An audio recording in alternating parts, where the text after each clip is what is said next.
Hello বন্ধুরা, আজকে আবার একটা ভিডিও নিয়ে আমি হাজির হয়েছি। তো আজকে আমি যেটা করেছি সেটা হচ্ছে ওটস ড্রাই ফ্রুটস দিয়ে কুকিজ। আর এটা একটা হেলদিভাবেই করেছি, খেতে খুবই টেস্টি হয়েছে। আর ড্রাই ফ্রুটস হচ্ছে খেতে তো খুবই ভালো লাগছে, আর ওটস একটা হেলদি খাবারও। তো কীভাবে করেছি সেটাই আপনাদের সঙ্গে শেয়ার করবো। দেখতেই পাচ্ছেন কত সুন্দর হয়েছে। তো ভিডিওটা দেখে নিয়ে যাক। প্রথমে একটা বড় পাত্র নিয়েছি, তাতে দিয়েছি 1 কাপ গুড় পাউডার। ওই কাপ মেপেই দেবো আমি তেল, মানে সাদা তেল যেটা।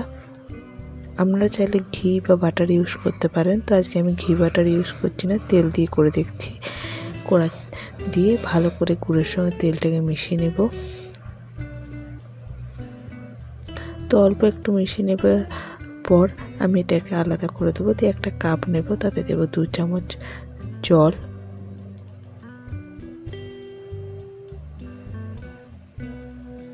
আর ওই চামচ মেপে দেবো 1 চামচ সাদা তেল। আর দেবো আমি 1 টিস্পুন বেকিং পাউডার। দিয়ে ভালো করে মিশিয়ে নেব এটাকে।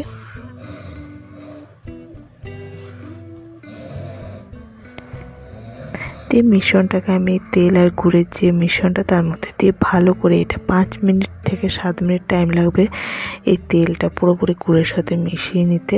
আর এটা দেখবেন যখন মেশানো হয়ে যাবে তখন দেখবেন গুড়টা অনেকটা ক্রিমি ভাব হয়ে আসছে, আর তেলটা উপরে ভাসবে না, যে এখন যেমন ভাসছে। তো দেখতেই পাচ্ছেন একদম পুরো ক্রিমি হয়ে গেছে, মানে তেলটা পুরোপুরি গুড়ের সাথে মিশে গেছে, একদম ফুলেও উঠেছে। তো এইভাবে করে নিতে হবে, তবে কুকিজগুলো খুব টেস্টি খেতে হবে, আর ক্রিস্পি যেটা সেটাও হবে। এরপর এতে আমি দেব ময়দা। এখানে আমি আটা ইউজ করিনি, আপনারা চাইলে ময়দা দিতে পারেন। এখানে আমি টোটাল 2.5 কাপ ময়দা ইউজ করেছি। ওই কাপ মেপেই আমি সমস্ত কিছু নিয়েছি। আর দেব 1/2 টিস্পুন বেকিং সোডা। আর দেবো এখানে ড্রাই ফ্রুটস। তো এখানে আমি অনেক রকম ড্রাই ফ্রুটস ইউজ করেছি, আপনাদের কাছে যেটা অ্যাভেলেবেল থাকবে সেটাই ইউজ করবেন। তো সেগুলোকে ছোটো ছোটো করে কেটে নিয়েছি। আর ওটস, নর্মাল যে ওটস পাওয়া যায় সেটা আমি বড় চামচের 2 চামচের মতন ওটস দিয়েছি। এটা পাউডার করে নিই, নর্মাল যে ওটসগুলো সেগুলোই দিয়েছি। দিয়ে খুব ভালো করে চামচের সাহায্যে এটা মিশিয়ে নিতে হবে। হাতে করে মাখার কোনো প্রয়োজন নেই, চামচের সাহায্যে এটা মিশে যাবে। যদি এখানে আপনাদের দেখেন যে খুবই শুকনো লাগছে, তাহলে এখানে আপনারা 1 থেকে 2 চামচ দুধ ইউজ করতে পারেন। যেমন নর্মাল টেম্পারেচারে বাড়িতে দুধ থাকে, সেই দুধ ইউজ করতে পারেন। তো এখানে আমার কোনো দুধের প্রয়োজন হয়নি, যেহেতু তেল আর যে গুড়ের মিশ্রণটা তাতেই আমার সমস্ত কিছু মিশে গেছে।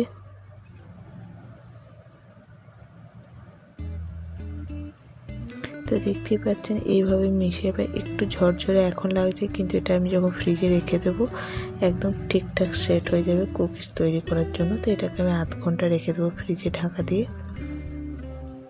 1/2 ঘন্টার পর এটা সেট হয়ে গেছে।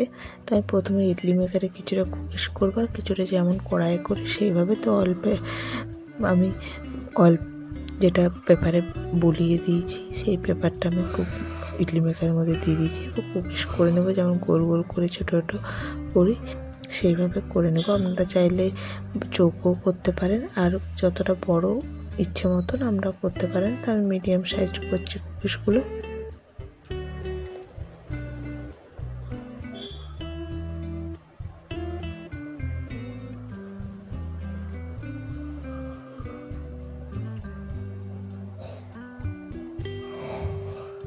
তো এটাকে আমি স্টিম হতে দিয়ে দেবো।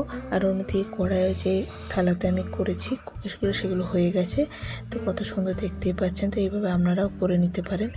তো আর কুকিজগুলো খেতেও খুবই টেস্টি হয়েছে। তো আমার এই ভিডিও আপনাদের ভালো লাগলে অবশ্যই লাইক, শেয়ার এবং সাবস্ক্রাইব করতে ভুলবেন না। তো ভিডিওটা আমি এখানে শেষ করছি। নমস্কার।